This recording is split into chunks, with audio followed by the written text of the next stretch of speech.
বাঙালি ছেলেরা তো কোনো দিক থেকে পিছিয়ে নেই বা বাঙালি মেয়েরা তো কোনো দিক থেকে পিছিয়ে নেই। এখনকার দিনে যত সাকসেসফুল স্টার্ট আপ যদি আমরা দেখি, সেখানে বাঙালি ছেলে মেয়ের সংখ্যা অনেক কম। স্টার্ট আপ কালচারে আমি বিশেষ করে দেখেছি মানুষ খুব তাড়াতাড়ি গিভ আপ করে দেয়। মান্থলি স্যালারি ড্র করতাম 1.5 লাখের কাছাকাছি। সেটা ছেড়ে কেন ইন্টেরিয়র ডিজাইন? কারণ আজকের ডেটে কলকাতার মতন শহরে দেখতে গেলে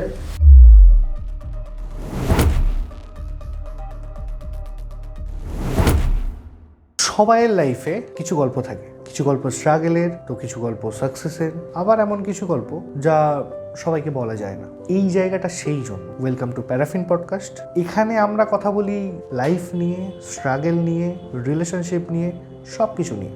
আপনি যদি রিয়েল মানুষের রিয়েল গল্প এবং অনেস্ট কথা শুনতে চান, তাহলে প্যারাফিন পডকাস্ট আপনার জন্য বেস্ট জায়গা। আবার আপনি যদি নিজের সাকসেস, নিজের বিজনেস, নিজের স্ট্রাগল এগুলো শোনাতে চান, তাহলেও এটা আপনার জন্য বেস্ট জায়গা। নিচে আমাদের নাম্বার ব্লিঙ্ক করছে, অবশ্যই আমাদের সাথে যোগাযোগ করবেন। আর হ্যাঁ, প্যারাফিন পডকাস্টকে সাবস্ক্রাইব করতে ভুলবেন না। চলুন আমরা রিয়েল কথা বলি এবং রিয়েল কথা শুনি। আজ আমাদের সঙ্গে আছেন director of Decorenew and Jio India private limited Mister Debanjan Banerjee, যিনি তার কাজ, তার এক্সপিরিয়েন্স, তার পুরো ক্যারিয়ার থেকে দুটো ব্র্যান্ডকে তিনি আলাদা আলাদাভাবে দাঁড় করিয়েছেন ডিজাইন জগতে। Design means interior decoration.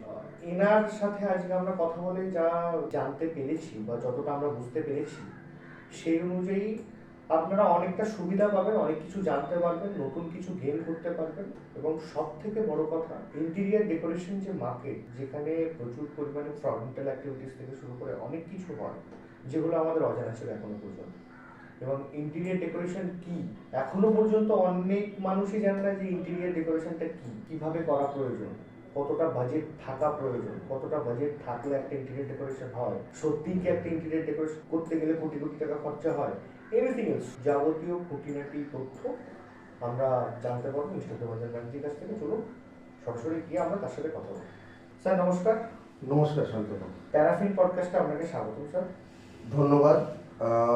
নতুন কিছু শুরু করেছিস, এই দেখে ভালো লাগলো এবং প্রথম স্টার্ট আমাকে দিয়েই, সেই জন্য খুব ভালো লাগছে এবং অবশ্যই আমি কনগ্রাচুলেট করবো তোদের। আরও এগিয়ে যা, আরও এগিয়ে চল। Thank you so much. স্যারের সাথে আমার পরিচয়টা একটু বলে দিই। স্যার শুধুমাত্র আজ তো আমাদের গেস্ট হিসেবে আছেন। প্যারাফিনের প্রথম পদযাত্রা আজকে আমাদের প্রজাতন্ত্র দিবস, এবং সেটা যেমন আনন্দের দিন একটা আমাদের কাছে ভারতবাসী হিসাবে, তেমন আমাদের কাছে আনন্দের দিন একটা, তার কারণ প্যারাফিনের আজ আমাদের প্রথম এপিসোড হচ্ছে বা চলছে। প্যারাফিনের পডকাস্টের যাত্রা আজ থেকে শুরু হচ্ছে এবং সেখানে আমি আমার গুরু বলতে পারি। গুরু মানে কি, মানে আমি যে ক্যারিয়ারের মধ্যে দিয়ে বিলং করেছি বা যে ক্যারিয়ার, মানে আমরা ইন্টেরিয়র ডেকোরেশনের ছেলে, ইন্টেরিয়র ডেকোরেশন, পেন্টিং, সেগুলো নিয়ে আমাদের সমস্ত কাজ হয়। তো আমার হাতে খড়ি হয়েছিল দেবাঞ্জন স্যারের হাত থেকে। তো স্যার ছাত্র একটা সম্পর্ক তো আছেই, তার সাথে সাথে যে সম্পর্কটা আছে আমাদের, সেটা পরবর্তীকালে আমরা কালিগস এবং এখন একটা বন্ধুত্বের সম্পর্ক তৈরি হয়েছে সেখান থেকে। তো thank you so much sir. তো আজ যে কথাগুলো হবে স্যার, সেখানে আমি আপনাকে চিনি আমার আমার গুরু এবং আমার লাইফে অনেক রকম গাইড হিসেবে আপনি কাজ করেছেন। কিন্তু আজকের যে ডিসকাশনটা হবে, সেই ডিসকাশনটা শুধু এর মধ্যে সীমাবদ্ধ রাখতে চাই না। আজকের ডিসকাশনটা রাখতে চাই আপনার টোটাল লাইফ স্প্যান থেকে শুরু করে ইন্টেরিয়র ডেকোরেশন, আপনার যে ভীষণ ডেপথ নলেজ, সেটা আমরা আনতে চাই সামনে, বা আমি আনতে চাই সামনে যদি বলি, যাতে মানুষ যেভাবে ঠকছে বা যেমনভাবে আপনিও জানেন যে কি হচ্ছে এই মার্কেটে, একদম সেগুলো থেকে যাতে বাঁচতে পারে, এবং তার থেকেও বড় জিনিস, ভালো কিছু যাতে মানুষ পায় এবং কিভাবে পাবে, কিভাবে তারা বুঝবে যে এটা ঠিক এটা ভুল, সেগুলো যাতে জানে। ঠিক আছে নিশ্চয়। তাহলে আমার রিকোয়েস্ট এটা আপনার কাছে থাকবে যে আপনি যদি গোড়া থেকে শুরু করেন, কিভাবে আপনার এই লাইনে আসা, কিভাবে আপনি যাত্রা শুরু করেছেন বা করেছিলেন, আর কেমন ভাবে আপনার টোটাল ক্যারিয়ার থেকে আপনি কিভাবে যে ইন্ডিয়া প্রাইভেট লিমিটেড এবং ডেকোরেনিউ, কিভাবে দুটো ব্র্যান্ডকে আপনি রেডি করেন। হ্যাঁ, তো শান্তনু, যেমনটা তুমি বললে যে বিভিন্ন ফ্রডুলেন্ট অ্যাক্টিভিটিস থেকে শুরু করে সব কিছু। দেখো, বেসিক্যালি আমি বিল্ডিং মেটেরিয়াল ইন্ডাস্ট্রি থেকে আজকে প্রায় 14 থেকে 15 বছর হয়ে গেল আমি বিল্ডিং মেটেরিয়াল ইন্ডাস্ট্রিতে আছি। ঠিক আছে, আমার শিক্ষা আমি স্কটিশ কলেজ থেকে পাস আউট করি। ঠিক আছে, বিজনেস অ্যাডমিনিস্ট্রেশনের ছাত্র আমি। ঠিক আছে, বুঝতেই পারছো, সেলস, বিজনেস ডেভেলপমেন্ট। ঠিক আছে, এটাই ছিল আমার শুরু। ঠিক আছে, শুরুটা সব কিছুর ক্ষেত্রেই কঠিন, আমরা সবাই জানি। ঠিক আছে, কোনোটাই মোলায়েম হয়নি আমাদের ক্ষেত্রে, কারণ কলেজ যখন পড়ি আমি প্রায় নিজের টাকাতেই চালিয়েছি। ঠিক আছে, নিজের টাকায় শিক্ষা। ঠিক আছে, নিজের টাকাতেই পড়াশোনা। মা অনেক কষ্ট করতো, কারণ অনেক কম বয়সে ফ্যামিলিতে একটা মিসঅ্যাপ হয়ে যায়। ঠিক আছে, বাবার সেরকম আমি ভালোবাসাটা পাইনি সেই অর্থে দেখতে গেলে। বাবার যেটা গাইডেন্স যেটা থাকে সবার ক্ষেত্রে, হাত ধরার ব্যাপারটা, অনেক ক্ষেত্রে অনেক ডিসিশন নিজেকেই নিতে হয়েছে।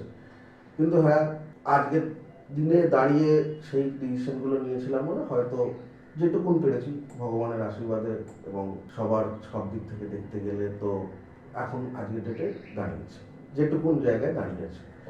তো বেসিক্যালি কি হয়েছিল, আমি তখন যখন শুরু করি সবাই ভেবেছিল সবাই ভাবে এটা সবার ক্ষেত্রে যে আমি নিজের মতন করে কিছু একটা করতে চাই। সবাই নিজের মতন করে কি করতে চায়, সবাই নিজের মতন করে কেউ চাকরিতে দাঁড়াতে চায়, কেউ ব্যবসায় দাঁড়াতে চায়, বা কেউ কোনো কিছু আপনার একটা অলরেডি তৈরি হয়ে আছে। ঠিক আছে, সাম্রাজ্য, সেই সাম্রাজ্য আমি নিয়ে আরো একটু বড় করতে চাই। তো সেইভাবেই সবাই জানে। তো আমিও সেইভাবেই শুরু করেছিলাম, ভাবিনি কোনোদিন ব্যবসা করব বা ভাবিনি কোনোদিন এই ইন্ডাস্ট্রিতে আসবো। সেই জায়গা থেকে দেখতে গেলে আমি বড় বড় কিছু মাল্টিন্যাশনাল বিজনেস ডেভেলপমেন্ট ইন্ডাস্ট্রিতে ছিলাম। এছাড়াও তোমার বিল্ডিং মেটেরিয়াল, বড় বড় মাল্টিন্যাশনাল বিল্ডিং মেটেরিয়াল ইন্ডাস্ট্রিতে আমি ছিলাম। ঠিক আছে, সেইখানে আমি চাকরি করতে করতে আমি একটা জিনিস বুঝতে পেরেছি যে নিড বেসড গাইডেন্স অভাব আমাদের ভারতবর্ষে। যেটা ধরো ইউএসএতে বা অন্যান্য যেগুলো ফার্স্ট ওয়ার্ল্ড কান্ট্রি আমরা বলে থাকি, সেখানে সেই সব জায়গায় কিন্তু নিড বেসড গাইডেন্স থাকে কাস্টমার। ঠিক আছে, আমি যদি আজকে তুমি একটা মাছ কিনতে যাও, ঠিক আছে, বাজারে তুমি যদি ইলিশ মাছ নিতে যাও, ঠিক আছে, কিন্তু ভদ্রলোকের কাছে যিনি মাছটা তোমায় দিচ্ছেন, ঠিক আছে, বিক্রি করছেন তোমাকে, ভদ্রলোক তোমাকে বলবে না আপনি না আজকে ইলিশটা ভালো ওঠেনি, আজকে ট্যাংরাটা ভালো আছে বা পাবদাটা ভালো আছে। কেন না, আমার কাছে আজকে ট্যাংরা বা পাবদার সাপ্লাইটা বেশি, ডিমান্ডটা নেই। একদম ঠিক আছে, কিন্তু তুমি তো তোমার ডিমান্ড নিয়ে গেছো, অবশ্যই তুমি তখন কি করবে না, পাশের দোকানে চলে যাবে। মানে কি হলো, আমি যেই জিনিসটা হয়তো চেয়েছিলাম সেই জিনিসটা পেলাম না, অ্যাজ এ কাস্টমার আমি পেলাম না, আমি চলে গেলাম। তো আমি এই জিনিসগুলো দেখেছি যে নিড বেসড গাইডেন্সের খুব অভাব আছে আমাদের। ঠিক আছে, আজকে আমার মনে হচ্ছে আমার বস আমার টার্গেট দিয়েছে এত জিনিস, এই জিনিসটা আজকে এইখানে বেচতে হবে বা এই জিনিসটা এখানে বিক্রি করতে হবে, কিন্তু অ্যাজ এ কাস্টমার ক্লায়েন্টের সেটা নিড নেই। একদম, আমি সেই জায়গায় ক্লায়েন্টকে হারালাম। ঠিক আছে, ক্লায়েন্টকে হারালাম মানে আমি একটা সুযোগ হারালাম। ঠিক আছে, মানে আমিও তাকে সার্ভিস দিতে পারলাম না, সে বুঝলোই না দেবাঞ্জন ম্যানেজি কি জিনিস। ঠিক আছে, বা সে কি আমায় দিতে পারতো। এই ভাবনা নিয়ে ডেকোরে নিউ খোলা। ঠিক আছে, কারণ আমি অলরেডি ইন্টেরিয়র ডিজাইনিং এই কনসেপ্টের উপরে কাজ করে ফেলেছিলাম, প্রায় 8-10 বছর কাজ করে ফেললাম। ঠিক আছে স্যার, কোনো কোম্পানির সাথে মানে কোনো জব বা হ্যাঁ, অবভিয়াসলি আমি একটা মাল্টিন্যাশনাল কোম্পানিতে আমি কাজ করেছি, এবং যদি বলি বিল্ডিং মেটেরিয়াল ইন্ডাস্ট্রিতে ইন্ডিয়ার নাম্বার 1। আচ্ছা, তো সেইখানে আমি চাকরি করে আমি এখানে আজকে ডেটে দাঁড়িয়েছি, এবং ডেকোরে নিউ যখন খুলে নিলাম, তারপরে ডেকোরে নিউতে ডেকোরে নিউ কাজ পাওয়া শুরু করলো, আমি নিড বেসড গাইডেন্স দেওয়া শুরু করলাম, একদম ছোট ছোট জিনিস থেকে শুরু করেছিলাম। তারপরে আস্তে আস্তে জেবো ইন্ডিয়া প্রাইভেট লিমিটেড আমি খুললাম। ঠিক আছে, আমি এবং আমার পার্টনার একজন আছে অনুপ শর্মা, দুজনে মিলে আমরা খুললাম যে জেবো ইন্ডিয়া প্রাইভেট লিমিটেড তৈরি করব। এই বেসিক্যালি এইটা কেন আসা, সেটা হচ্ছে আমরা, তুমি নাম দেখেই বুঝতে পারছো, যাতে গোটা ভারতবর্ষে আমরা ছুঁয়ে যেতে পারি। ঠিক আছে, আমরা যেতে পারি এই নিড বেসড গাইডেন্স, কিছু নয়, 3টে খালি শব্দ, নিড বেসড গাইডেন্স। ওকে, আর একটা জিনিস স্যার, আপনি তো আপনার জেবো ইন্ডিয়া প্রাইভেট লিমিটেড বা ডেকোরে নিউ, তার যে যাত্রা শুরু করেছিলেন তার আগে আপনি একটা ওয়েল সেটেলড ক্যারিয়ারের মধ্যে ছিলেন বা লাইফের মধ্যে ছিলেন আশা করি। তো সেখান থেকে যখন আপনি ব্যবসা করবেন বা এই পথে নিজের মতো করে একটা শুরু করবেন, এরকম ধারণা যখন মানে আপনার মধ্যে আসে বা যখন আপনি শুরু করেন, প্রথম ফেজে কোথাও গিয়ে কি আপনার কোথাও মনে হয়েছিল যে না এর থেকে আমার আগে ক্যারিয়ারটা বেটার ছিল বা এনিথিং এলস বা ঠিক হচ্ছে না, মানে যেটা এই প্রশ্নটা কেন, তখন এখনকার দিনে স্টার্ট আপ এটা মানে অনেকেই আমি দেখি এদিক ওদিকে সমস্ত সব জায়গাতে বন্ধু বান্ধব সবাইকে আমি স্টার্ট আপ করছি আমি স্টার্ট আপ করছি, কিছুদিন ভালো বন্ধু করছে, 6 মাস 7 মাস 5 মাস পরে গিয়ে দেখা যায় যে কিরে কেমন চলছে, না ওটা ঠিকঠাক চললো না, আমি আবার জবে ঢুকে গেছি। জাস্ট সেই ইনফরমেশনের জন্য যে আপনি কোথাও গিয়ে আপনার কোথাও এরকম মনে হচ্ছে যে ওয়েল সেটেলড একটা ক্যারিয়ার ছেড়ে যখন আপনি সম্পূর্ণ যেখানে আপনি কিছুই জানেন না পুরো সমুদ্র সবে নামছেন যে না আর হচ্ছে না বা এনিথিং, আপনার এখানকার মানে এই পার্টিকুলার বিষয়ের উপর আপনার কি মনে হয়েছে, মনে হয়ও হুম, যে আর না, এনাফ হয়ে গেছে, পারবো না। যে কোনো মানুষের মধ্যে আসে, ঠিক আছে, যে কোনো স্টার্ট আপেই এটা আসে যে আমি আর পারবো না, হুম, এখানেই শেষ, ঠিক আছে। যেমন আমি ওয়েল সেটেলড একটা জব ছিল আমার, যেখানে আমি হয়তো মাসে মান্থলি স্যালারি ড্র করতাম 1.5 লাখসের কাছাকাছি। ওকে, সেটা ছেড়ে কেন ইন্টেরিয়র ডিজাইন? কারণ আজকের ডেটে এইখানে দেখতে গেলে, কলকাতার মতন শহরে দেখতে গেলে প্রায় 20,000 থেকে 25,000 রেজিস্টার্ড আর্কিটেক্ট ইন্টেরিয়র ডিজাইনার আছে। তারপরে আনরেজিস্টার্ড এর থেকে আরো বেশি, যেগুলো আমরা জানি না, ঠিক আছে, যেটা আমরা তথাকথিত ভাষায় লোকাল বলে থাকি, ঠিক আছে। সেটা নিয়ে কোনোদিন ভাবিনি শান্তনু। আচ্ছা, কারণ দেখ, যখন এসছি তখন আমি জানি যে এটা তো সমুদ্র, হুম, নামতে তো হবে, তরি তো পার আমাকেই করতে হবে। হুম, সাহায্য করেছিল, সাহায্য তো অবশ্যই ফ্যামিলি থেকে, ওয়াইফের সাপোর্ট, মায়েরও সাপোর্ট রয়েছে, ঠিক আছে, কিন্তু মা একটু একটু ভয় পায় এখনো হুম, যে ছেলেটা আমার এত ভালো চাকরি করতো কেন এ করে, কিন্তু ওয়াইফের সাপোর্ট ট্রিমেন্ডাস ছিল, ঠিক আছে, এখনো আছে, কোনোদিন হারতে না দেওয়া মেন্টালিটিটা। এবং পার্সোনাল দিক থেকে যদি বলি যে কিসের টানে কেন এখনো কন্টিনিউ করে যেতে পেরেছি, কেন অনেকে কন্টিনিউ করতে পারে না, প্রত্যেকটা মানুষের চাঁদের পাহাড় পড়া উচিত বিভূতিভূষণে, আমার মনে হয়, ঠিক আছে। প্রত্যেকটা মানুষের মধ্যে, প্রত্যেকটা বাঙালি ছেলের মধ্যে আমার মনে হয় একটা করে শঙ্কর আসেই। এই শঙ্করটা খুঁজে পাওয়াটা খুব ডিফিকাল্ট, এবং যেদিন তুই পাবি এই শঙ্করকে খুঁজে নিজের মধ্যে, আমার মনে হয় তুই যুদ্ধে জিতে গেছিস। এটা খুব ভালো। কারণ তুই দেখ, শঙ্করেরও একটা কিন্তু ওয়েল সেটেলড লাইফ ছিল, ঠিক আছে, চাকরি ছিল, খুব আফ্রিকায় গিয়ে নিজেই দাঁড়িয়ে যেত, খুব ভালো চাকরি করে নিজে দাঁড়াতো, সংসারে টাকাও পাঠাতো। কিন্তু আজকে যে মাউন্ট এভারেস্ট, ঠিক আছে, তারপরে জয় করে, ঠিক আছে, এই যে ব্যাপারটা, ঠিক আছে, হুম, প্রত্যেকটা ঘাত প্রতিঘাত পেরিয়ে তো আমাদের মধ্যেও সেটা আছে, কিন্তু খুঁজে নিতে হয়।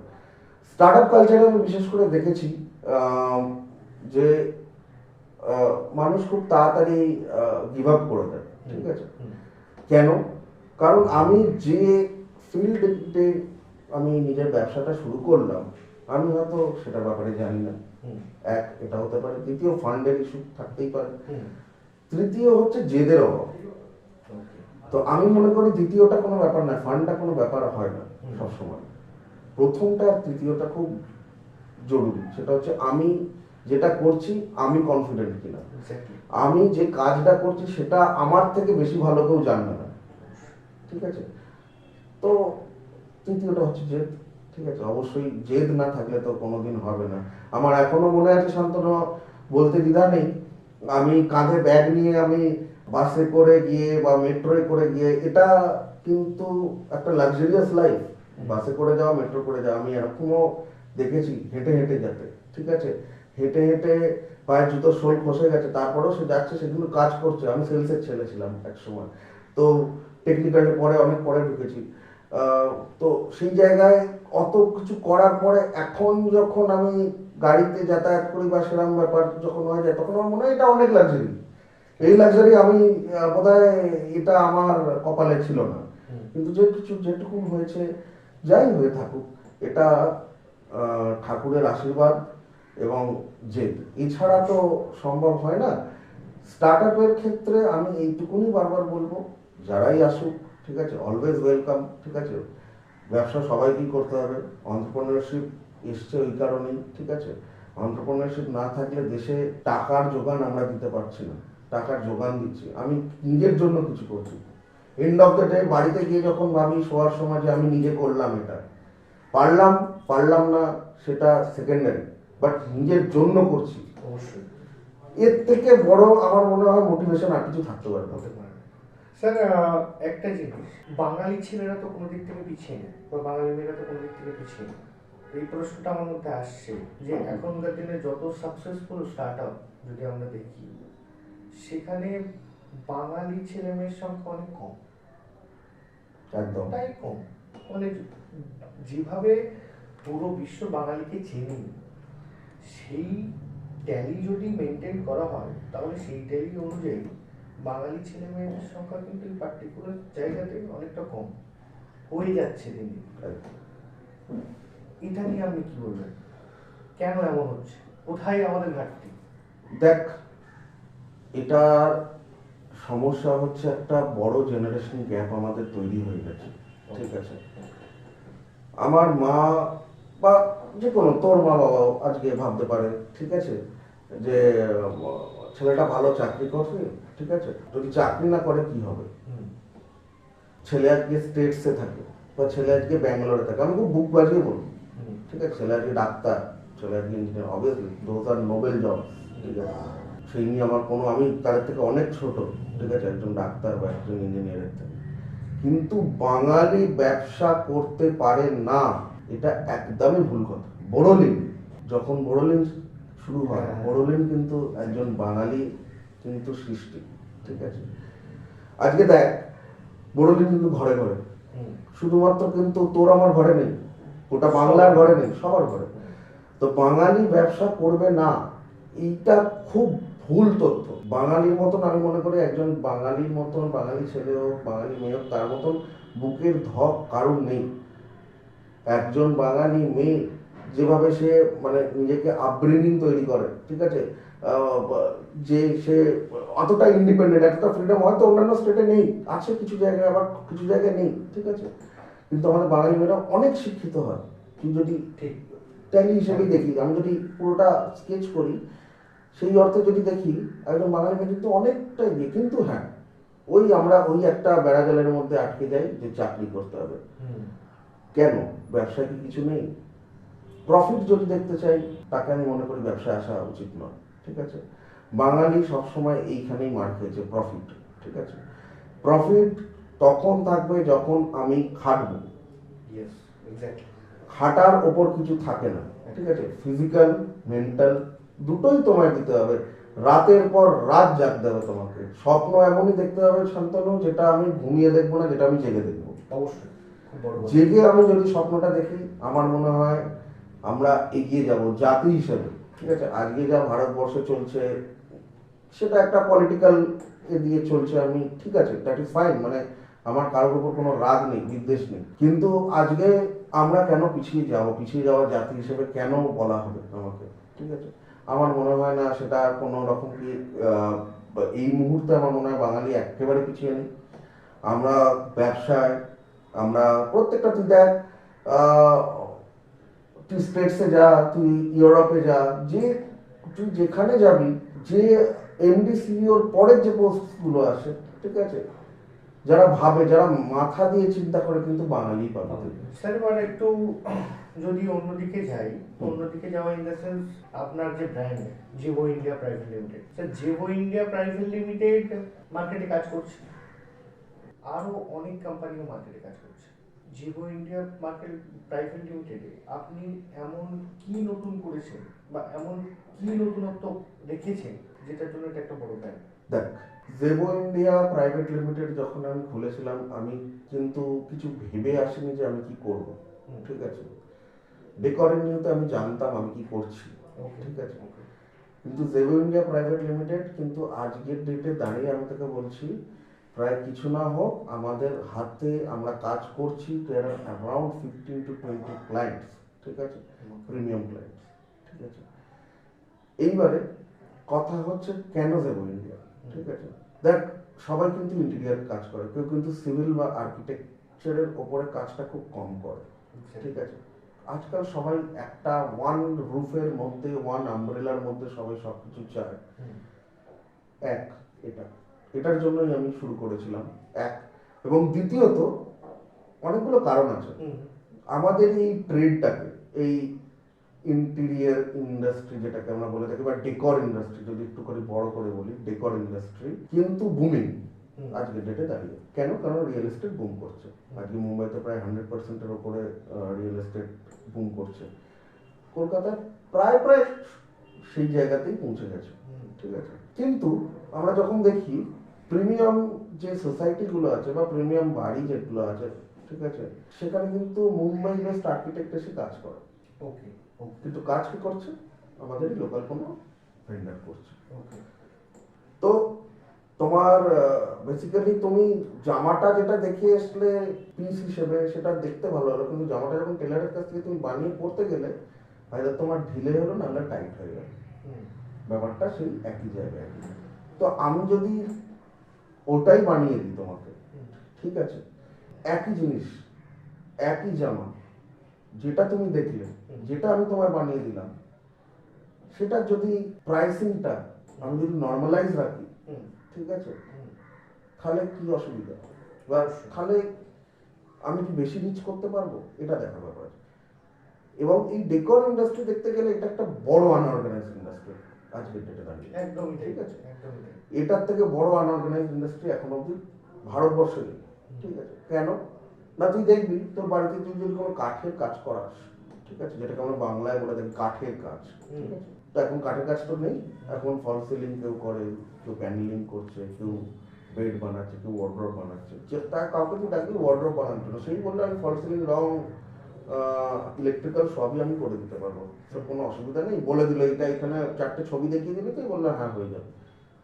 কিন্তু যখন এলো জিনিসটা, ওই জামার ব্যাপারটা চলে এলো, ঠিক আছে, দেখা, সিং ইজ বিলিভিং যেটাকে আমরা বলি, সেটাকে বাস্তবায়িত করার জন্য আমি এনেছি হচ্ছে জেবো ইন্ডিয়া প্রাইভেট লিমিটেড। আমি যা দেখবো সেটাই হবে। ওকে। আমি সামনে যেটা দেখছি, মানে আমি যেটা চাইছি, এক্স্যাক্টলি আমি সেটা সামনে দেখতে পাচ্ছি এবং সেটা আমার এক্স্যাক্টলি হবে। এক্স্যাক্টলি তাই। ওকে। 4 নম্বর আছে যেটা তুই বললি, আজকে এত অনেক কোম্পানিজ আছে, ঠিক আছে, অনেক প্রচুর কর্পোরেট আছে, প্রচুর কর্পোরেটস আছে যারা অনেক রকম অফার দিচ্ছে, অনেক রকম ডিসকাউন্ট দিচ্ছে। এক্ষুনি বুক করলে 40% ডিসকাউন্ট, কেউ বলছে 50% ডিসকাউন্ট, এতগুলো কমপ্লিমেন্টারি অফারের কাছে কি করে জেবো ইন্ডিয়া টিকে রয়েছে, বা এতগুলো ফার্ম কি করে টিকে রয়েছে আমি বাকিদের কথা বলতে পারবো না, কিন্তু জেবো ইন্ডিয়া মাথা উঁচু করে এখনো টিকে রয়েছে। কারণ জেবো ইন্ডিয়া দুটো জিনিসে বিশ্বাস করে। প্রথম হচ্ছে, আমার কাছে ওরকম কোনো ব্যাপার নেই যে প্রথমেই আমি এসে, আপনি যখন কাস্টমার বা ক্লায়েন্ট যখন এলো আমার সঙ্গে বসলো, তার রিকোয়ারমেন্ট বললো, তাকে আমি প্রথমেই কখনোই বলি না যে আপনার এত টাকা লাগবে বা আপনার এত বাজেট হবে বা আপনার বাজেটটা একটু আমায় বলুন। সে জানতে এসছে, সে বুঝবে, সে জানবে। তুই মাছ কিনলে তুই মাছ টিপে কিনিস না, এক্স্যাক্টলি সবাই তাই, ঠিক আছে। তাকে আমি বলবো, তার ভেতর থেকে, অন্তর থেকে তার যা যা ইচ্ছা সেগুলো বেরোবে, তবেই গিয়ে কিন্তু আমি একটা জায়গায় খাড়া করতে পারবো। আমি আমার আইডিয়া তার উপর চাপিয়ে দিতে পারি না, একদমই। দুটোর মেলবন্ধন হবে, তবেই গিয়ে কাজ হবে। এবং আমি কি করি, আমরা কি করি, জেনারেলি 3 দিন বা 4 দিন বা থার্ড সিটিং বা ফোর্থ সিটিং এর পরে গিয়ে কোটেশনটা দেওয়ার চেষ্টা করি। কেন? তখন কাস্টমার অলরেডি আমার সঙ্গে কমফোর্টেবল, আমি জানি কাস্টমার কি চাইছে, কাস্টমার জানে আমরা কি ওনাকে ডেলিভারি দিতে পারবো, ঠিক আছে। টাইম লাইন থেকে শুরু করে সব কিছু, টাইম লাইনটা মেনটেন করতে হয়। আমাদের ইন্ডাস্ট্রিতে টাইম লাইন হচ্ছে সব থেকে বড় বিস্ফল, যেটাকে আমরা বলে থাকি, ঠিক আছে। স্যার একটু ইন্টারাপ্ট করছি স্যার, এই পার্টিকুলার একটা জায়গা আছে টাইম লাইন, ইন্টেরিয়র ডেকোরেশন আমার নিজের বাড়িতেও হয়েছে, তো সেই সমস্ত জায়গাগুলো যদি আমি দেখি বা আশেপাশে আমার কিছু আত্মীয়স্বজন করি, সবার একটাই জিনিস, টাইম লাইনে শেষ করাটা কখনো পসিবল হয়নি কারোর ক্ষেত্রে। মানে ধরুন কেউ আমাকে বললো যে 30 দিনে শেষ করবো, আলটিমেট সেটা আরও 10 থেকে 15 দিন, 20 দিন, ইনফ্যাক্ট দেখা গেল আরও 30 দিনও বেরিয়ে কাজ। সেখানে কাস্টমার এক্সপেকটেশন, মানে অ্যাজ এ কাস্টমার আমি যদি হয়তো আমার এক্সপেকটেশনটা ভীষণভাবে লস হয়। তো এই পার্টিকুলার জিনিসটা কেন হয়, বা কি কারণের জন্য সব ক্ষেত্রে এই প্রবলেমসগুলো বেশি দেখা যায়? দেখ, এটা দুটো জিনিস আছে। ওই প্রথমে কাজটা আমায় নিতে হবে, কাজটা আমি করব, আমার মধ্যে লোভ আছে, আমার মধ্যে ইচ্ছে নেই। ওকে। এটা মেন যের জন্য আমি বলছিলাম আনঅর্গানাইজড ইন্ডাস্ট্রি, আনঅর্গানাইজডের সঙ্গে গেলে এরকমই হবে, হওয়াটা স্বাভাবিক। আনঅর্গানাইজ কেন, বড় বড় কর্পোরেট সেক্টরের ক্ষেত্রেও এরকম হয়। তুই ধরতে পারবি না তাদের, ঠিক আছে, তুই 4টে কেস করতে পারিস, কিন্তু তোর বাড়ির কাজটা তো হলো না। স্যার এক্স্যাক্টলি, আমি নাম উল্লেখ করছি না, কিন্তু প্রচুর কোম্পানি তাদের গুগল রেটিংস বা লিঙ্কডিনে যে সমস্ত কমেন্টস বাগেরা যেগুলো আসে, সেগুলো অত্যন্ত প্যাথেটিক। সত্যি কথা, আমি নিজে কাজ করে এসেছি, নিজে জব করে এসেছি, নিজে ফেস করেছি। এক্স্যাক্টলি। দেখ, জেবো ইন্ডিয়া বা ডেকরের নিউ যখনই আমি তৈরি করেছিলাম, জেবো ইন্ডিয়া যখন, বিশেষ করে জেবো ইন্ডিয়া যখন তৈরি করেছিলাম, তখন এটাই আমার ছিল যে আমি যে না পাওয়াগুলো, কাস্টমারের না পাওয়াগুলো একত্রিত করে আমি পাওয়াতে কনভার্ট করতে চাই। এটাই আমার মূলটাই, আমি ভেবেছিলাম মূলত ওটাই, ঠিক আছে। তুই এটা বিশেষ করে আমরা জেবো ইন্ডিয়া কিভাবে এটাকে কভার করি, এটাকে আমরা কভার করি একটা প্রজেক্ট ম্যানেজমেন্ট আমাদের সিস্টেম আছে, ঠিক আছে, যেটা একটা অঙ্ক, যেটা কেউ বললেই ভুল, মানে ঠিক হবে, কারণ হচ্ছে 90% ফলো যেটা করে না, তাহলে সেটা বলবো কেউই করে না, ঠিক আছে। সেটা হচ্ছে অঙ্ক আছে, একটা প্রজেক্ট ম্যানেজমেন্ট আছে, সেইটাই ফেলে আমরা দেখে নিই কতদিনে আমরা কমপ্লিট করতে পারবো, ঠিক আছে, যেটা আমরা নিজেরাই চালাই। এটা কিন্তু ম্যানুয়াল, এটা কোনো সফটওয়্যার নয়, ঠিক আছে, এটা আমরাই চালাই এবং কাস্টমারের সঙ্গে সেটা ডেটাটা শেয়ারও করি, যে অমুক দিনে এইটা কমপ্লিট হবে, তমুক দিনে এইটা কমপ্লিট হবে, আমি প্রথম দিনে এইটা করব, আমি তৃতীয় দিনে এইটা করব, আমি শেষ কবে আপনাকে হ্যান্ড ওভার দেবো। হ্যাঁ, হ্যান্ড ওভার একদিন বা দুদিন এদিক বা ওদিক হতে পারে, তার থেকে বেশি আমি মনে করি না। আমি যদি কাস্টমার হয় আমিও নেব, কারণ আমি তোমায় ভাই পয়সা দিচ্ছি, তোমার থেকে সার্ভিসটা নিচ্ছি, আমি কিন্তু জিনিস কিনছি না তোমার থেকে। তো সার্ভিসের সেই জায়গাটা মেনটেন করে আমার চলতে হবে, fine line between product and service, ঠিক আছে, there is a fine line, ওই ফাইন লাইনটা তোমার মেনটেন করতে হবে কাস্টমারের সঙ্গে। আর আমি মনে করি আমাদের ট্রেডে ওয়ার্ড অফ মাউথ সব থেকে বেশি কাজ করে, ঠিক আছে। লিঙ্কডইন বা গুগল রেটিং আজকে আমি 5 নিয়ে রাখতেই পারি বা 4.8 নিয়ে রাখতেই পারি, বাট যদি আমার কাজ না থাকে, আমার মনে হয় সেই রেটিং এর কোনো মানে ভ্যালু থাকে না। একদম ঠিক স্যার। একজন ক্লায়েন্টের বিশ্বাস অর্জন করতে সবথেকে বেশি গুরুত্বপূর্ণ বিষয় কোনটার দিকে ফোকাস করতে হবে? দেখ, ওই তোকে প্রথম যেটা বললাম আমি, ঠিক আছে, তার কনসেপ্ট। প্রথমেই আমরা ক্লোজ করার জন্য কি চাই, বাজেটে চলে যাই, 4-5টা ছবি দেখালাম, দেখি স্যার এটা আপনার বাজেট, সে হয়তো বুঝলোই না, কারণ আজকের ডেটে তুই কাউকে নিজের মতন করে কিছু দেখানোর দরকার পড়ে না, গুগল আছে, ঠিক আছে, আজকে এতগুলো সার্চ বার আছে, দেখতে পারে তারা, ঠিক আছে, এত কোম্পানি আছে, এতগুলো এক্সপিরিয়েন্স সেন্টার আছে, তারা গিয়ে দেখতেই পারে। তাহলে কেন আমার কাছে আসবে, ঠিক আছে, আমি তো একটা প্রাইভেট লিমিটেড কোম্পানি, ঠিক আছে, আমি একজন এন্টিটি, সিঙ্গেল এন্টিটি, আমি কোনো কর্পোরেট এন্টিটি নয়, ঠিক আছে। হ্যাঁ, প্রাইভেট লিমিটেড এসে আমি একটা কর্পোরেট এন্টিটি বানিয়েছি আজকে, যেটা আমার 14টা এমপ্লয়ি আছে, ঠিক আছে, কিন্তু সেই দিক থেকে যদি আমি না দেখি, যদি আমি কাস্টমারের দিক থেকে ভাবি, সেটা হচ্ছে ট্রাস্ট বিল্ড আপ করার প্রথম লক্ষণই হচ্ছে আমি যা যা করেছি আগে সেইগুলো তাকে দেখানো, তাকে প্রকাশ করা। কেন দেখানো? নিজেকে প্রাইড ফিল করানো নয়, সেই জায়গা থেকে কাস্টমার যদি কিছু নিয়ে আসতে পারে, হ্যাঁ এটা আমার ভালো লেগেছে, অমুকের ওই ভিডিওটা থেকে ওইটা আমার ভালো লেগেছে, করে 4টে জিনিস ম্যাচ আপ করে একটা হলো, ঠিক আছে। তো প্রথম সিটিংয়ে কোনোদিনই ট্রাস্ট আসবে না, ঠিক আছে। তোকে ট্রাস্ট আনতে গেলে কি করতে হবে? তোকে সেকেন্ড সিটিং করতে হবে, তোকে থার্ড সিটিং করতে হবে, তোকে ফোর্থ সিটিং করতে হবে, বলা যায় না 7, 8, 10 অনেক যেতে পারে। তো সব থেকে বড় প্রবলেমটা কি জানিস আমাদের এই ইন্ডাস্ট্রিতে? সব থেকে বড় জিনিসটা হচ্ছে, সেটা তুই প্রথমেই উল্লেখ করলি, ফ্রডুলেন্ট অ্যাক্টিভিটি। আমাদের অনেক শহরতলি জায়গা, নিউ টাউন, সল্ট লেকের পেছন দিকে বা রাজারহাট বা যে কোনো শহরতলি, যেখানে আমার এখন কাজ বেশি হচ্ছে, জোকা, ঠিক আছে, বা অন্যান্য কলকাতার শহরতলিগুলো, সেখান থেকে মানুষ টাকা নিয়ে চলে যাচ্ছে, একটা ক্লায়েন্টের থেকে টাকা নিয়ে চলে যাচ্ছে। সেই ক্লায়েন্ট যখন আমার কাছে আসছে, বা সেই ক্লায়েন্ট যখন আরো 4 জনকে বলছে যে ইন্টেরিয়ার আমার টাকা নিয়ে চলে গেছে, তুই কিভাবে বিলিভ করবে? স্যার, ভরসা করার কোনো জায়গা নেই, ভরসার জায়গা শেষ। সেই জায়গা থেকে আমি কিভাবে উঠবো, কিছু নয়, চিন্তা করার কিছু নেই। সব জায়গাতেই এটা আছে, এটা হয়।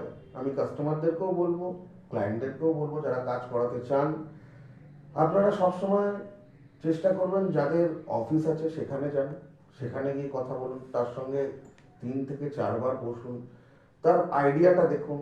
আপনার আইডিয়াটাই সবসময় যে পারফেক্ট হতে হবে তা নয়। আপনার হ্যাঁ মিলিয়ে অনেকেই চলে যাবে, আপনার সেটা ভালো লাগতে পারে, কিন্তু সেটা বাস্তবায়িত আদৌ করা যায় কিনা, সেটা একটা কারেক্ট ইন্টেরিয়ার যে করে, ঠিক আছে। আমরা প্রচুর বড় বড় কোম্পানির সঙ্গে টাই আপস আছে আমাদের, ঠিক আছে। কেন তারা আমাদেরকেও, আমরাও ভেন্ডার হিসেবে তাদের কাছে কাজ করি, কেন? শুধুমাত্র এই কারণে নয়, কারণ আমাদের ব্র্যান্ড লয়্যালটির জন্য। এই কারণে নয় যে কাজ কম, কারণ এই কারণের জন্য ব্র্যান্ড লয়্যালটির জন্য, ঠিক আছে। ব্র্যান্ড লয়্যালটিটা আমার কাছে আগে, ঠিক আছে, তারপরে বাকিটা। তো আজকের ডেটে দাঁড়িয়ে আমরা তো সবারই কাজ করছি।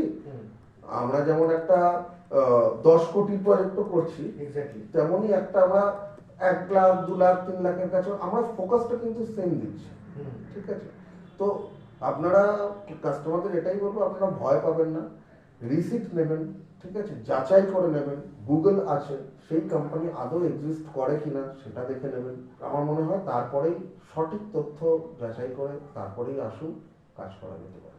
ওকে স্যার, বর্তমান ইন্টেরিয়র ডিজাইন ইন্ডাস্ট্রিতে মানুষ সব থেকে বেশি ভুল কোথায় করছে? তুমি যদি এটা ক্লায়েন্ট পার্সপেক্টিভে বলো, হ্যাঁ, ঠিক আছে, তো বেসিক্যালি যেটা এখন ভুল হচ্ছে ক্লায়েন্টের তরফ থেকে, সেটা হচ্ছে আমরা এই একটু আগে বলছিলাম আমি সার্চ ইঞ্জিন, এইটা খুব দুর্বলতার জায়গা আমাদের দিক থেকে দেখতে গেলে, খুব দুর্বলতার জায়গা। কেন?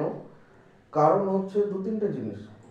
ক্লায়েন্ট যে ছবিটা দেখছে বা যে কনসেপ্টটা নিয়ে আসছে, বেশিরভাগ ক্ষেত্রেই তার যে স্পেস প্ল্যানিং যদি আমি দেখি, সেই স্পেস প্ল্যানিং করতে গেলে আমাদের ক্ষেত্রে সেইখানে হয়তোবা আমরা সেখানে 80% to 85% জিনিসপত্র ইন্ডাক্ট করতে পারছি, কিন্তু 15% সেখানে সম্ভব নয়, ঠিক আছে।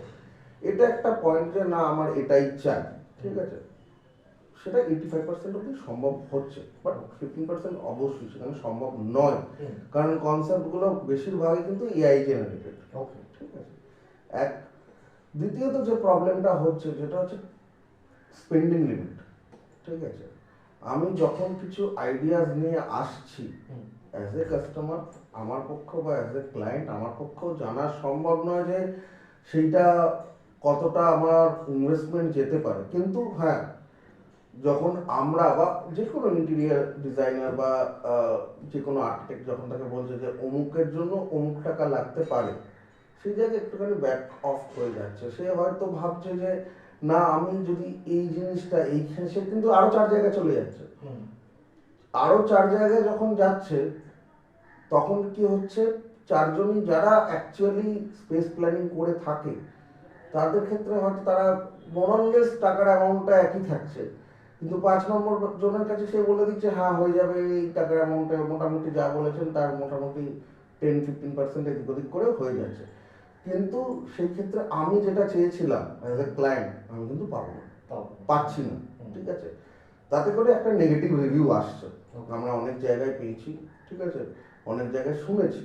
কিন্তু আমাদের ক্ষেত্রে as a Jevo India private limited, এটা আমরা এটাই বিশ্বাস করি যে কাস্টমারকে যেটা, ক্লায়েন্টকে যেটা স্পেস প্ল্যানিং করে দিচ্ছি, অবশ্যই ক্লায়েন্টের নিজস্ব চাহিদা অনুযায়ী, সেটা খুব ইম্পর্টেন্ট, ঠিক আছে। সেইটা যখন করে দিচ্ছি, তখন অবভিয়াসলি একটা তো তার সার্ভিস অ্যামাউন্ট থাকে, যেটা মার্কেটের সঙ্গে একই থাকবে, ঠিক আছে। হ্যাঁ, আমি চড়িয়েও বলবো না, বেশি বেশি কম করেও বলবো না, যেটা আমার লাগবে, যেটা মার্কেট যেভাবে চলছে আমিও সেইভাবেই চলছি। গোল্ড যেমন বাড়ছে, সোনার দাম যেমন বাড়ছে, সোনার যেমন তুমি যদি সোনা বেচো, তুমিও যে টাকায় বেচবে, আমিও সেই সোনার একই টাকায় বেচবো, অ্যাজ সিম্পল অ্যাজ দ্যাট। ওকে ওকে। আজকের দিনে স্যার কোন ডিজাইনগুলো, ইন্টেরিয়ারের ক্ষেত্রে কোন ডিজাইনগুলো ট্রেন্ডিংয়ে যাচ্ছে, মানে মানুষ পছন্দ করছে বেশি? দেখো, এখন আজকের ডেটে দাঁড়িয়ে, আজ থেকে ধরো 10 বছর আগে কি ছিল, ধরো আমরা যে রুমে, একটা যে কোনো রুমে যদি চলে যাই, আমরা বিশ্বাস করি তখনকার দিনে, আজ থেকে 15 বছর আগে কি ছিল, জিনিসটা 3টে দেয়াল আমি একটাই রং করব, একটা দেওয়াল তার থেকে 3-4টে শেড ওপরে করবো রং, ওটাই ছিল কিন্তু ইন্টেরিয়ার। এর বাইরে কিন্তু কিছু ছিল না। আস্তে আস্তে ফল সিলিং এলো, আস্তে আস্তে ওয়ার্ড্রপ বানানো এলো, আস্তে আস্তে বেড থেকে শুরু করে এখন সবই হচ্ছে। এটা দেখো, এটা কিন্তু পাল্টায়, ঠিক আছে, পাল্টানোই ধর্ম এবং পাল্টানো উচিত, ঠিক আছে। ট্রেন্ড সেটার যদি বলি আমি, ট্রেন্ড সেটার ডিজাইন কি চলছে এখন, খুব কসমোপলিটন লুকে কাস্টমার চাইছে। তুমি দেখবে যে কোনো যে খুব ভালো ডিজাইনার দিয়ে বানাচ্ছে, ঠিক আছে, বাড়ি, তাকে তুমি দেখবে অনেকটা ডাল কালার, ঠিক আছে, অনেক ক্ষেত্রে খুব মাইল্ড জিনিসপত্র তুমি কিন্তু চোখে দেখতে পাবে। এইটা কিন্তু এখন খুব ট্রেন্ড সেটিং অ্যাটিটিউড কাস্টমারদের মধ্যে এসছে যে আমার খুব মাইল্ড জিনিস চাই, যেটা হচ্ছে আই সুদিং, ঠিক আছে, চোখে যেটা লাগে না আমার। কিন্তু হ্যাঁ, চোখে যেটা লাগে না সেটা কিন্তু কাস্টমার ক্লায়েন্ট বলছে, ঠিক আছে, কিন্তু আমরা এমনভাবে জিনিসটা বানাচ্ছি, ঠিক আছে, যাতে করে একটা না একটা পয়েন্টটাকে, যেটা হচ্ছে যে আমি বানিয়েছি, আমি তৈরি করেছি। দেখো, তুমি যখন বাড়িতে কোনো জিনিস তৈরি করবে, কোনো জিনিস যখন রাখবে, ঠিক আছে, বহুমূল্য জিনিস, তখন তুমি চেষ্টা করবে কেউ বাইরে থেকে এসে সেটা দেখুক বা সেটা অ্যাপ্রিসিয়েট করুক, ঠিক আছে। সেরকমভাবেই আমরা বানাচ্ছি, যেটা আই সুদিংও লাগছে এবং স্পেসটাকে যাতে বার করে। এখন হচ্ছে ট্রেন্ড সেটার হচ্ছে স্পেস বার করতে হবে আমাকে আই সুদিং করতে হবে, আমাকে কসমোপলিটন লুকে আনতে হবে, এবং প্রচুর ছোট ছোট জিনিস, অনেক কম দামি জিনিস। আমার মনে হয় না যে বিশাল দামি কিছু দিয়ে আমি সবসময় দামি জিনিসটা সেট করতে পারবো। অনেক কম টাকায় খুব ছোট ছোট জিনিস দিয়ে আমার মনে হয় এখন আমরা সেই লুকে বা সেই আই সুদিং জায়গায় যেতে পারি। আপনার কাছে একটু অন্য ধরনের প্রশ্ন করি। যারা নতুন এই ফিল্ডে আসতে চাইছে তাদের জন্য আপনার তরফ থেকে কি পরামর্শ থাকবে? দেখো, পরামর্শ দেওয়ার মতন আমি এখনো নিজেকে যোগ্য মনে করি না। তবে হ্যাঁ, তুমি যখন বলছো আজকে এত বছর ইন্ডাস্ট্রিতে থাকার পর, এত বছর নিজের কাজ করার পর, আমার 3-4টে জিনিস মনে হয়েছে। যারাই নতুন আসবে এখানে, ঠিক আছে, সে তার মতন করে নিজের আইডিয়া নিয়েই আসবে, ঠিক আছে। আমার বক্তব্য সিম্পল, তুমি যদি যে কাজটা করতে আসছো এখানে, ঠিক আছে, এটা ঝোলা গুড় বা ডাল বা তরকারি সেই বানানো নয়, ঠিক আছে, কিন্তু যদি আমি ব্যাক অফ দ্য মাইন্ডে দেখি, এটা কিন্তু অ্যাকচুয়ালি সেটাই বানানো, ঠিক আছে। তুমি 10টা জিনিস আনছো, ঠিক আছে, তুমি আলু কিনছো, তুমি পটল কিনছো, তুমি ডাল কিনছো, তুমি বড়ি কিনছো, কিনে তুমি একটা তরকারি তৈরি করছো বা ঘ্যাঁট তৈরি করছো, ঠিক আছে। এটাও কিন্তু সেই ঘ্যাঁটি তৈরি করা। একটু বেশি নুন হয়ে গেলেও খেতে ভালো লাগবে না, একটু বেশি চিনি হয়ে গেলেও খেতে ভালো লাগবে না, পারফেক্ট টেস্ট যেন হতে লাগে। ইন্ডিয়ান ডিজাইনটাও সেরকম। তো আমি তাদেরকে একটাই কথা বলবো, আইডিয়া নিয়ে এসো, ঠিক আছে। ইন্ডাস্ট্রি খুবই ওয়েলকামিং ইন্ডাস্ট্রি। না শোনার প্রস্তুতিটা আগের থেকেই রাখো, ঠিক আছে, না শুনতে হবে প্রচুরবার, ঠিক আছে। নিজের লুক বা নিজের আইডিয়া কখনো পাল্টিও না, ঠিক আছে, কোনো কিছুর জন্য, ঠিক আছে। অ্যাকসেপ্টেন্স রাখো, ঠিক আছে, যে হ্যাঁ আমার ক্ষেত্রে এটা ভুল হয়েছে, ঠিক আছে। শেখার জন্য কান খুলে রাখো, চোখ খুলে রাখো সবসময়, যে আমি যেটা করলাম সেটাই ঠিক, আর কিছু সব ভুল হতে পারে না, আমাদের ইন্ডাস্ট্রিতে হতে পারে না, কারণ রেগুলার টেস্ট চেঞ্জ হচ্ছে কাস্টমারের। তোর ক্ষেত্রে আলাদা টেস্ট, আমার ক্ষেত্রে আলাদা টেস্ট, ঠিক আছে। তো সেইটা মিলিয়ে আমার চলতে হবে। ভয় পাওয়ার কোনো দরকার নেই, কাজ করো, ফাটিয়ে কাজ করো, মন খুলে কাজ করো, কিন্তু একটা জিনিস মনে রাখবে, যেটা এই ইন্ডাস্ট্রিতে নেই, সেটা হচ্ছে সততা। সততার সঙ্গে কাজ করো। ওকে আর স্যার,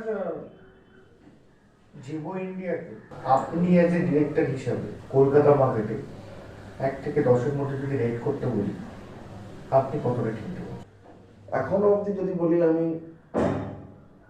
আমি 4 নম্বরে দেবো নিজেকে, 4 দেবো। কেন? দেখ, শেখার কোনো মাপকাঠি থাকে না। অবশ্যই আমি 3টে কমিয়ে বললাম কেন, কারণ শেখার কোনো মাপকাঠি নেই। হয়তো এই 3 জনের থেকে আমার অনেক কিছু বেশি শেখার আছে, ঠিক আছে। বাকি আরো যারা পড়ে রইল পেছনে 5 জন, তাদের থেকে হয়তো আমি কিছু ভালো করছি, ওই জন্য 4 নম্বর বলবো, ঠিক আছে। যেটা আলাদা, যেটা ডিফাইন করে আমাকে আলাদাভাবে, সেটা হচ্ছে আমি খুব অ্যাকসেপ্টেন্স বা রিসেপটিভ পাওয়ারটা আমি সবসময় বাড়িয়ে আমার চলা, কারণ আমার না শোনার অভ্যেসটা বহুদিন আগেই এসে গেছে, ঠিক আছে? তো ওটা ফ্যাক্টর নয় আমাদের কাছে, ঠিক আছে? হাসি মুখে সব কিছু গ্রহণ করি। 4 এই কারণেই দেবো, কারণ যে কোনো কাস্টমারের নিড বেসড গাইডেন্স আমি প্রথম থেকেই বলে আসছি, ওইটা আমার মনে হয় আমার থেকে ভালো এখনো অব্দি কলকাতায় কেউ করতে পারবে না, কেউ দিতে পারবে না গাইডেন্সটা। আচ্ছা, জেবো ইন্ডিয়া প্রাইভেট লিমিটেডের ওয়েবসাইট www.thejebo.com। তো এই যে এখানে ওয়েবসাইটটা আমি একটু রিসার্চ করছিলাম, তো দেখলাম যে দ্য জেবো প্রিমিয়াম সেগমেন্টের উপর কাজ করে। সেখানে যদি কোনো মধ্যবিত্ত শ্রেণীর পার্সন, মানে যার একটা 2 BHK করার জন্য 10 লাখ টাকা বাজেট নেই, বা একটা 1 BHK করার জন্য 8 লাখ টাকা বাজেট নেই, তারা যদি জেবোকে চায় নিজের বাড়িতে ইন্টেরিয়র ডেকোরেশনের জন্য, তাহলে তারা কি জেবোকে পাবে? নিশ্চয়ই পাবে, কেন না?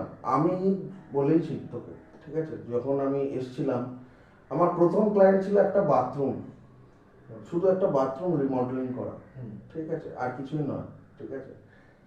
আমি সেখানে ডাব্লিউসিটা, কোমরটা আমার লেবারের সাথে আমি নিজে তুলেছিলাম, ঠিক আছে? তো আমাদের কাছে না বলে কিছু নেই। নিশ্চয়ই বাজেটটা ফ্যাক্টর নয় কখনোই, ঠিক আছে? কিন্তু obviously budget is a factor কিছু কিছু ক্ষেত্রে, ঠিক আছে? ওই কাস্টমারকেও একটু রিসেপটিভ হতে হবে, ঠিক আছে? ওনার যে কনসেপ্ট নিয়ে উনি আসছেন, আইদার আমার কনসেপ্ট ওনাকে কাজ করতে, নাহলে ওনার কনসেপ্ট একসঙ্গে নিয়ে আমরা কাজ করবো। হ্যাঁ, অবভিয়াসলি কেন করা যাবে না? নিশ্চয়ই করা যাবে। এবং তার সাথে সাথে আমি তোর এই পডকাস্টে একটা ইনগরেটরি একটা অফার দিতে চাই, ইনগরেটরি অফার। সেটা হচ্ছে যারাই প্যারাফিন পডকাস্টের থ্রুতে আমাদের কাছে আসবে, তাদের জন্য জেবো ইন্ডিয়ার তরফ থেকে কমপ্লিমেন্টারি অফার রয়েছে। এবং শুধুমাত্র যখন তারা কল করবে, তারা যেন বলে যে প্যারাফিন পডকাস্ট দেখে, বা তারা এই পডকাস্টটি দেখে তারা কল করেছে, এবং আমরা অবশ্যই তাকে সার্ভ করতে রাজি আছি। Thank you so much sir, এটা খুব ভালো সুযোগ একটা। আমাদের ভিউয়ার্সরা অ্যাটলিস্ট যদি জেবোকে পায়, তাহলে আশা করবো তারা ভালো সার্ভিসই পাবে। একদম। স্যার, আমার একটা র্যাপিড ফায়ার আছে। নিশ্চয়ই। লাক্সারি না ফাংশনালিটি? বহুত বাজে প্রশ্ন করলি রে, এ তো সচিন না সৌরভ হয়ে গেল। দেখ, দুটোতেই কিন্তু আলাদা আলাদা ব্যাপার। লাক্সারির ক্ষেত্রে প্রিমিয়াম, যেটাকে আমরা বলছি, প্রিমিয়ামের ক্ষেত্রে একটা একরকম, ঠিক আছে? ক্লায়েন্ট নিড একরকম, কিন্তু আমি মনে করি আমি ফাংশনালিটিতেই যাব, কারণ luxury comes with functionality, that should come with functionality. আমি ঘরের মধ্যে একটা বেডরুমের মধ্যে হঠাৎ করে একটা বাথটাব বানিয়ে নিলাম, সেটা কি আদৌ আমার ফাংশনালিটি আছে তা সেটা আমার জানতে হবে। আমি ছোট্ট একটা সাইড টেবিলও বানালাম, সেটাতেও কি আমার ফাংশনালিটি আছে সেটা আগে যাচাই করতে হবে, তারপরে আই গো উইথ ফাংশনালিটি। ওকে, বড় ক্লায়েন্ট না লয়াল ক্লায়েন্ট? বড় উইথ লয়াল। ডিজাইন ফ্রিডম না ক্লায়েন্ট ডিমান্ড? আবার এখানে আমার মনে হয় অ্যামালগামেশনের প্রয়োজন, কারণ একটু আগে আমি বলছিলাম নিড বেসড গাইডেন্স। তো নিড বেসড গাইডেন্স দিতে গেলে আমায় ক্লায়েন্ট যেটা বলছে সেটা তো শুনতেই হবে, ঠিক আছে? ফ্রিডম অবশ্যই, আমি যেটা বললাম যে আমি স্পেস প্ল্যানিং যখন করতে বসবো, অ্যাজ এ ক্লায়েন্ট উনি যখন দেখাবেন যে এটাই করে দিতে হবে, সেটা সবসময় তার স্পেস অনুযায়ী হয়তো সম্ভব নাও হতে পারে, অবশ্যই। তো এটা বলাটা ডিফিকাল্ট। স্যার, এবার আসি যে আপনি কোথা থেকে কিভাবে এসে জেবো ইন্ডিয়াকে কিভাবে দাঁড় করেছেন, কোন পর্যায়ে এখন আছেন সেটা তো আমরা জানলাম। তো এই পর্যায়ে দাঁড়িয়ে আপনার কাছে সাকসেস মানে কোনটা, টাকা না শান্তি? শান্তি। কারণ বলি, টাকা থাকলেই তো শান্তি আসবে, অবশ্যই। ঠিক আছে? টাকা না থাকলে তো শান্তি, পকেট যত ভারী হবে তত শান্তি আসবে। তবে জোকস অ্যাপার্ট, শান্তিটা কেন? কারণ ওই যে বললাম প্রথমেই, আবার চলে যাই, যখন আমি চাকরি করেছি তখন আমি যখন ঘুমিয়েছি আমার টার্গেটটা কমপ্লিট হবে, তো কালকে যে রিপোর্টসগুলো দিতে হবে সেগুলো যদি টাইম মতন বসকে না দিতে পারি, তাহলে হয়তো গালাগাল খেতে হবে, ঠিক আছে? সাবঅর্ডিনেটসদের কি বলবো, তাদের কি কি লাইন অফ ডিউটিস থাকবে, ঠিক আছে, তারা যদি না কাজ করতে পারলো আমার শুনতে হবে, ঠিক আছে। তো এই চিন্তাগুলো থাকতো। আজকের ডেটে আমি যখন ঘুমাই, শুতে যাই, সারাদিনটা একবার রিওয়াইন্ড করি। আমি মনে করি প্রত্যেকটা মানুষের রিওয়াইন্ড করা উচিত, যে সারাদিনে কি কি করলাম সকালবেলা থেকে রাত অবধি, তাহলে ওখানেই আমি আমার ঠিক ভুলটা যাচাই করে নিতে পারবো। তো যখন আমি শুতে যাব তখন কিন্তু আমি শান্তি মনে করি। ফেলিয়ার হয়তো সংখ্যা প্রথম দিকে খুব ছিল, ঠিক আছে, ফেলিয়ারের সংখ্যা, কিন্তু সেটার থেকেই শিখেছি। কারণ আমি নিজের জন্য ভুল করেছি, আমি কারোর জন্য ভুল করিনি, ঠিক আছে। নিজের জন্য নিজের ভুল হতেই পারে, 100 বার হতে পারে, আবার হবে, আর রোজ হয়, ঠিক আছে, কার না ভুল হয়, কিন্তু এটা শান্তি যে নিজের জন্য। নিজের থেকে বেশি ভালো জিনিস কিছু হয় না। নিজের প্রতি যে ভালোবাসা, নিজের দান, এই যে একটা শিশু, দেবইনি আমার কাছে একটা শিশু, একটা বাচ্চা, বেকারানির একটা বাচ্চা আমার কাছে, দুটো বাচ্চা, দুজনের হাত ধরে যখন যাই, তখন আমার মনে হয় একটা বাচ্চাকে বড় করা, ঠিক আছে, এদের কি জিনিস, এদের কি আনন্দ, হয়তো যারা স্টার্ট আপে আছে বা যারা কাজ করছে, ঠিক আছে, আমাদের মতন যে কোনো কোম্পানি হতে পারে, তার দোকানও হতে পারে, তার একটা মুদির দোকান হতে পারে, একটা চপ বাজার দোকানও হতে পারে, এর থেকে আনন্দ আমার মনে হয় না আর কিছু পৃথিবীতে থাকতে পারে। অবশ্যই স্যার। স্যার এবার আমাকে একটা জিনিস একটুখানি বলুন, যেহেতু আপনি একটা কর্পোরেট সেক্টর থেকে এসেছেন, তো সেই জায়গার ওয়ার্ক লাইফ সমস্ত সব কিছু আপনি জানেন, সেখান থেকে আপনি একটা ব্র্যান্ড তৈরি করেছেন, সেখানেও প্রচুর এমপ্লয়ি আছে। তারা জেবো ইন্ডিয়ার সাথে, মানে আমি এবার আপনার এমপ্লয়িদের কথাই আসছি, যে আপনার জেবো ইন্ডিয়াতে যে সমস্ত এমপ্লয়িজরা আপনার আন্ডারে এখন আছে বা কাজ করছে, যেহেতু আপনি একটা প্রিভিয়াস আমার একটা এক্সপিরিয়েন্স আছে, তো সেই এক্সপিরিয়েন্স এবং সমস্ত সব কিছু নিয়ে তারা জেবো ইন্ডিয়াতে কতটা স্যাটিসফাই আপনার মত?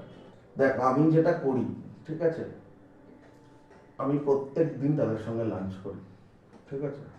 আমি নিজের বাড়ি থেকে খাবার আনি না, সত্যি কথা বলতে, আমি ওদের থেকেই খাই, ঠিক আছে, যারা যেটা খায়, ঠিক আছে, কার থেকে রুটি, কার থেকে রাইস, কার থেকে নুডলস, যে যেরকম আসে আনে, এরকম, এবং ওরা খুব হ্যাপিলি দেয়। সেই ছোটোবেলায় আমার নার্সারিতে যেমন পড়েছি, ঠিক আছে, সেইভাবেই। তো জেবো ইন্ডিয়া কোনোদিনই, আমার কিন্তু আলাদা করে কোনো কেবিন নেই, ঠিক আছে, রাখিনি, রাখতে পারতাম, 100% রাখতে পারতাম, ঠিক আছে। হ্যাঁ, রাগ হয়, ফ্রাস্ট্রেশন আসে, কিন্তু চেষ্টা করি ওদের ওপর দিয়ে যাতে না সেটা বয়ে যায়, কারণ ওরা হচ্ছে পিলার আমার একটা, ঠিক আছে। আমার মনে হয় আমার স্ক্র্যাচ থেকে ওরা আছে, ঠিক আছে। আজকের ডেটে যদি একটা পিলার পড়ে যায় আমার, আমি মনে করি বাকি যতগুলো পিলার থাকুক, ঠিক আছে, ওই একটা পিলারের জন্য বাকি পিলার ক্ষতিগ্রস্ত হতে পারে। আমি সিভিলের কাজ করি, আমি এইটুকুন জানি। তো সেই জায়গা থেকেই বলছি, প্রত্যেকটা এমপ্লয়ি আমার কাছে খুব ইম্পর্টেন্ট। তারা আমার ইম্পর্টেন্ট ভাবে বলেই আমার মনে হয় এত বছর ধরে থ্রু থিক অ্যান্ড থিন তারা আমার সঙ্গে রয়ে গেছে। সবাই ভালো চাই আমি, কেউ যদি কোনো বেটার অপরচুনিটি পায় অবশ্যই যাবে, ঠিক আছে, কিন্তু ওই জায়গায় আমি দেখলাম এখনো অব্দি তারা আটকে রয়েছে। তো এটাই আমার মনে হয়, এটার থেকে ভালো আর কিছু হয় না আজকের দুনিয়ায়। এবার স্যার এই প্রশ্নটা আমার পার্সোনালি, আমার প্রশ্ন আপনার কাছে, আপনি যদি আজ নিজের ছোটবেলার নিজেকে একটা কথা বলতে পারতেন, তাহলে আমি কি বলতেন? দেখ শান্তনু, যদি নিজের ছোটবেলাকে নিজেই প্রশ্ন করতাম, যদি পাশে রেখে প্রশ্ন করতাম বা তাকে যদি অ্যাডভাইস দিতাম, ঠিক আছে, প্রশ্ন হিসেবে তো আমি এটাকে নেব না, আমি তাকে অ্যাডভাইসই যদি দিতাম যে তুই জীবনে যেটুকুন পেরিয়েছিস, ঠিক আছে, যেটুকুন পেরোবি, প্রচুর নেগেটিভ রিভিউজ, ঠিক আছে, প্রচুর নেগেটিভ কথাবার্তা, নেগেটিভ জীবনযাপন, ছোটবেলাটা তো ভালো কাটেনি খুব একটা, কোনোদিন কিছু পাত্তা না দিয়ে একজন বাঙালি ব্যবসা করবে, এই চিন্তাধারাটা নিয়ে যদি আরেকটু আগের থেকে এগোতিস, তাহলে হয়তো কাঁচা পাকা দাড়িটা না নিয়ে কাঁচা দাড়িতেই বসতে পারতাম আরেকটু আগে। ওকে, প্যারাফিন পডকাস্ট টিমের তরফ থেকে আপনাকে অনেক অসংখ্য ধন্যবাদ স্যার। খোলা মনে আপনার সম্পূর্ণ অভিজ্ঞতা থেকে শুরু করে সমস্ত সব কিছু শেয়ার করার জন্য। আপনি ভালো থাকুন। আপনার মতো মানুষের বাঙালি এবং বাংলাকে প্রয়োজন, যাতে আরও কিছু বাঙালি ছেলেরা সামনে গিয়ে ব্যবসা করতে উদ্বুদ্ধ হয়। নিশ্চয়ই শান্তনু, ধন্যবাদ তোকেও। তুই নিজস্ব যে একটা পডকাস্ট চালু করেছিস, প্যারাফিন পডকাস্ট, এর জন্য মানে অনেক অনেক আমার হয়তো বলার ভাষা নেই এখানে, ঠিক আছে, তুই অনেক দূর এগিয়ে যা, এগিয়ে যাবিও, আমি যতটুকুন তোকে চিনি, ঠিক আছে? বাঙালিরা যে পারে, ঠিক আছে, সেটা তুই করে দেখিয়েছিস এর আগেও এবং করে দেখাবিও, ঠিক আছে? এইটুকুন আশীর্বাদ, এবং আশীর্বাদ বললে ছোট হয়ে যাবে, ঠিক আছে? এইটুকুন আশীর্বাদ, ভালোবাসা সব কিছুই প্যারাফিনকে আমাদের দেবো ইন্ডিয়ার তরফ থেকে, এবং অবশ্যই এগিয়ে যা, বাস এইটুকুন। Thank you so much sir, ভালো থাকবেন। ধন্যবাদ।